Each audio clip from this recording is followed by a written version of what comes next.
"Get that old man out of here. He's blocking the area. Doesn't he understand anything?" The words, sharp and dripping with contempt, cut through the morning calm like shards of glass. They were directed at a figure whose only offense was sitting peacefully in a public park, sunlight warming his face. The man, elderly, African-American, and confined to a wheelchair, simply looked up, his expression one of patient weariness rather than surprise. He was accustomed to being overlooked, dismissed, sometimes even scorned. They saw only a disabled old man, a burden, an inconvenience. They didn't see the history etched into the lines around his eyes, the strength that had carried burdens they could never imagine. They saw the chair, not the warrior who earned it. This story is about what happens when the world's dismissiveness collides with a past that demands respect, a past that refuses to stay hidden. If you believe that true honor is often invisible, comment respect below. Type honor if you know that judgment based on appearance is a fool's game. Arthur Vance spent most mornings in the park, near the old oak tree overlooking the city's sprawling war memorial. The tree offered shade in the summer, and the view was the best in the park. A sweeping panorama that somehow felt cleaner, less cluttered, from this slightly elevated spot. It was his quiet sanctuary, a place where the noise of the world faded, and the memories, sharp and clear despite the passage of decades, felt close but not overwhelming. He wasn't there to seek attention, only solace. His worn tweed jacket, a relic of better days, was neatly buttoned despite the mild air. His hands, calloused and strong despite their tremors, rested on the arms of his manual wheelchair. His eyes, a deep, warm brown, held a depth that spoke of experiences both profound and harrowing, experiences he rarely spoke of. He was a man who carried his history not on his sleeve, but in the quiet strength of his bearing. Today, the park was bustling with unusual activity. Flags were being erected, ropes cordoning off sections near the memorial itself. There was a buzz of anticipation. Some kind of official ceremony was planned. Arthur hadn't paid it much mind. His spot by the oak tree was far enough away, or so he thought. He closed his eyes for a moment, feeling the breeze, listening to the distant city hum. His peace was shattered by the approaching voices, loud and authoritative. Two young men, barely out of their teens, dressed in the crisp, slightly ill-fitting uniforms of the city's park security detail, strode purposefully towards him. Guard Miller, the taller one, had a perpetual sneer. Guard Jenkins, shorter and stockier, puffed out his chest with an air of borrowed importance. They stopped a few feet away, hands on their hips, surveying Arthur as if he were a discarded piece of litter. "Hey, you," Miller called out, his voice amplified by his condescending tone. "You can't be here. This area is being cleared for a special event." "Move it." Arthur opened his eyes and met their gaze calmly. "Good morning," he said softly, his voice raspy with age but clear. "I'm not in the way. I'm just enjoying the morning," Jenkins scoffed. "Yeah, well, enjoying the morning somewhere else. We have explicit instructions. This whole section needs to be empty. Procedures, you know?" He emphasized procedures as if it were a word Arthur, in his apparent state, couldn't possibly comprehend. Arthur sighed, a quiet, resigned sound. "I come here every day. I'm not causing any trouble." Miller leaned forward, his sneer widening. "Look, Grandpa, we don't have time for this. There's a schedule. Either you roll yourself out of here or we'll have to assist you." He gestured vaguely towards the wheelchair with a dismissive flick of his wrist. The threat hung in the air. Assist you. A euphemism for forcing him to move, for handling him like an object. Arthur felt a familiar tightening in his chest, a mix of frustration and the deep, ingrained impulse to remain calm, to not give them the reaction they seemed to be seeking. "I understand there's an event," Arthur replied, his voice still quiet but with an undertone of firmness. "But I'm not impeding anything from here. I'm well off the path." Jenkins took a step closer, planting his feet wide. "Doesn't matter. The entire area is off-limits. That includes your little patch of dirt. You think just 'cause you're in that chair you get to ignore the rules?" His tone was openly mocking now, his eyes flicking towards the wheelchair with unconcealed disdain. Miller chuckled, a short, humorless sound. Maybe he's hard of hearing too, Jenkins. Or maybe he just thinks he's special. He knelt down. Not out of kindness, but to bring his face level with Arthur's, his expression patronizing. Let's make this easy. Are you going to move, or are we going to have to get physical? We don't want any accidents. The word accidents was delivered with a nasty emphasis, a clear threat disguised as concern. Arthur looked into Miller's young, arrogant eyes. He saw no understanding there, no empathy, only impatience and the smug certainty of petty authority. He thought of the many faces like this he had seen throughout his life, faces that judged him, dismissed him, or tried to control him based on their limited perceptions. He had faced down far greater threats, endured far worse indignities in places these young men had only read about in sanitized history books. His quiet dignity was his shield. He wouldn't yell, wouldn't plead. He just held their gaze, a silent refusal. I will not be moved, Arthur said, his voice low, carrying a weight that seemed to momentarily surprise the guards. It wasn't loud, but it resonated with a quiet authority they weren't prepared for. I have the right to be here. Miller straightened up, his face flushing slightly with annoyance. Right? What right? You think sitting here makes you some kind of monument? You're just an old man in a chair. Jenkins snickered. Yeah, maybe he thinks he's part of the memorial. The callousness of the remark stung, sharper than the threats. The memorial, the place built to honor sacrifice, courage, and duty. And these two stood before a man who embodied all of it, mocking him. The tension thickened. The casual disrespect had escalated into outright hostility. Miller and Jenkins exchanged glances, a silent agreement passing between them. Miller reached out, his hand hovering near one of the wheelchair's push handles. All right, that's it. You've had your chance. We're moving you. Arthur's jaw set. He placed his hands firmly back on the wheels, a silent signal that he would resist, not violently, but with the stubborn immovability of a man who had held ground against impossible odds. He wasn't frail in spirit.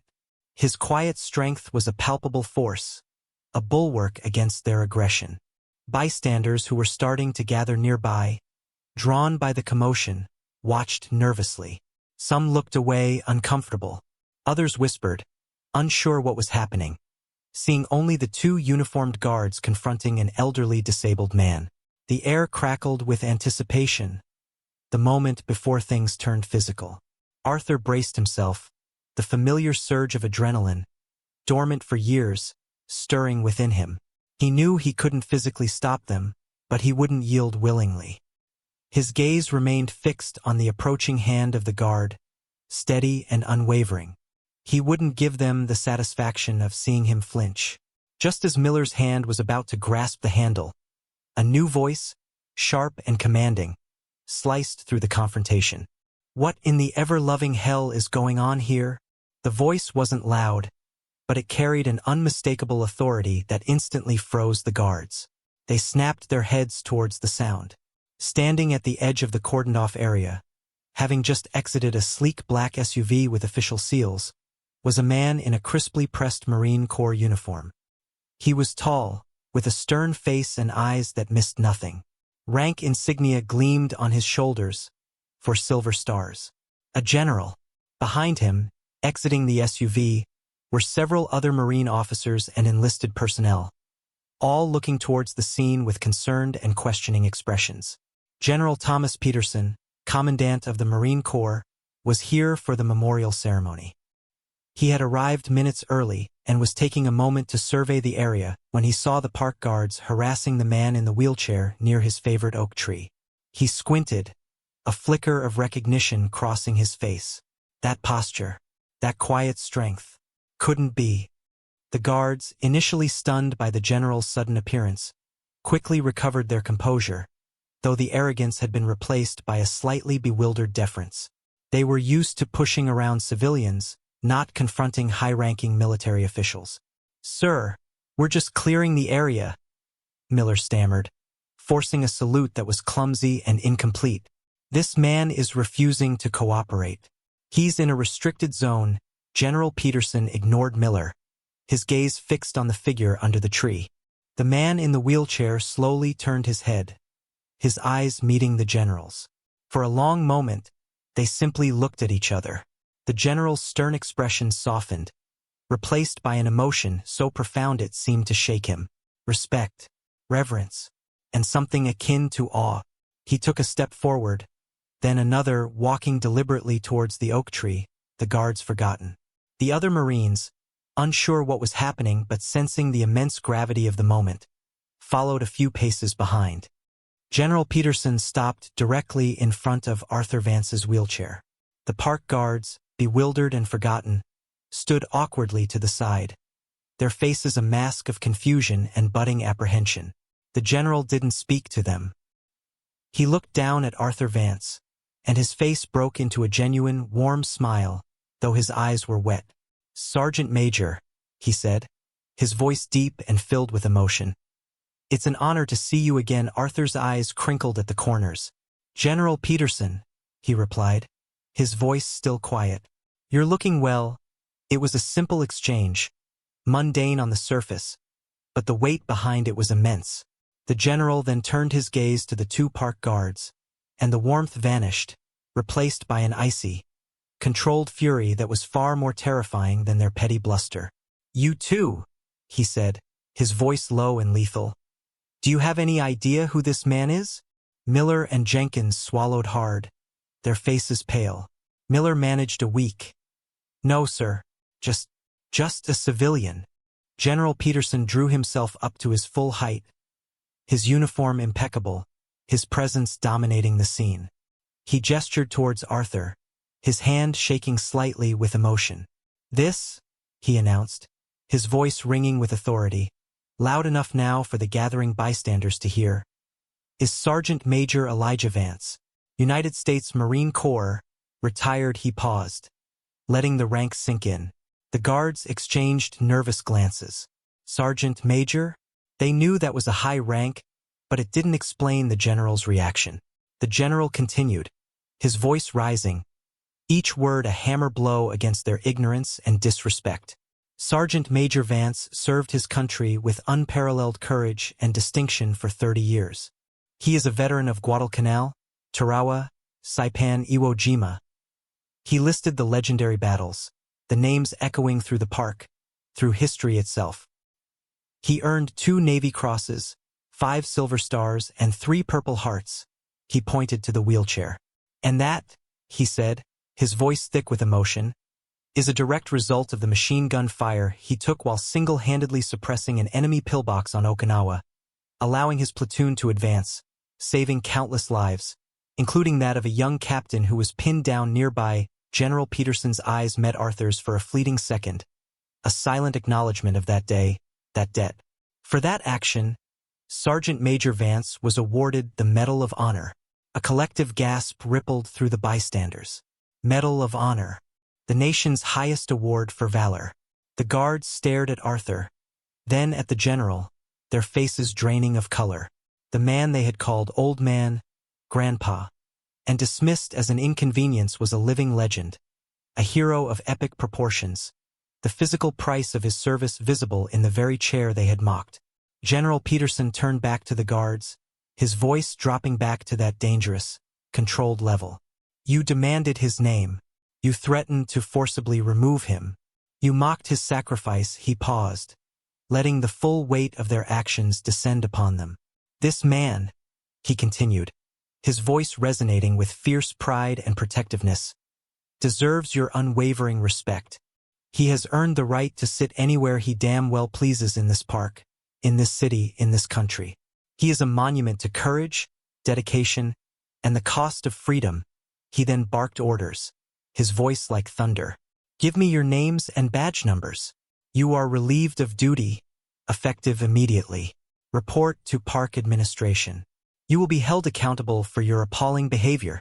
The guards, trembling and pale, fumbled with their badges, stammering out their information. They couldn't look Arthur in the eye. The bystanders, who had gathered in a semicircle, were murmuring, some shaking their heads in disgust at the guards, others looking at Arthur with newfound reverence. Tears streamed down the face of an older woman in the crowd. General Peterson then did something that solidified the moment's impact. He turned back to Arthur Vance, snapped to attention, and delivered a slow, crisp, perfect salute.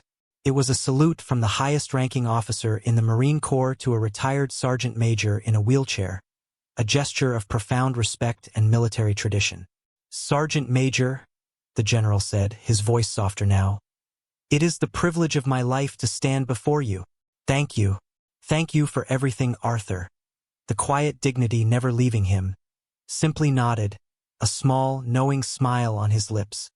In the aftermath, the two park guards were not only fired but faced disciplinary hearings that ensured they would never hold positions of authority again. Park administration issued a formal, groveling apology to Arthur Vance, accompanied by a promise of mandatory sensitivity and history training for all staff. The local news picked up the story, and Arthur Vance, who had sought only quiet solitude, became, for a brief time, the center of attention he never craved but profoundly deserved. General Peterson stayed and spoke with Arthur for a long while, kneeling beside his wheelchair, the commandant of the Marine Corps sharing quiet words with a man who had shaped him and countless others. The memorial ceremony that followed felt different. It was imbued with a raw, immediate sense of the sacrifice it commemorated, a sacrifice made visible in the presence of Sergeant Major Vance. Arthur continued to visit the park, sitting under the oak tree. But now, people greeted him with respect, sometimes stopping to thank him. Children looked at him with wonder, not pity. The wheelchair was no longer just a symbol of disability, but a powerful emblem of valor and enduring strength. Arthur Vance, the quiet man in the wheelchair, had reminded everyone that heroism doesn't fade with age or infirmity, and true honor is often found in the most unassuming places, waiting to be recognized by those with the wisdom to see beyond the surface. Never judge a book by its cover, or a hero by his chair. Respect is earned through service and sacrifice, not granted by uniform or position. If the story moved you, subscribe to my channel for more stories about unsung heroes and the power of respect. Share this with someone who needs to be reminded not to judge others.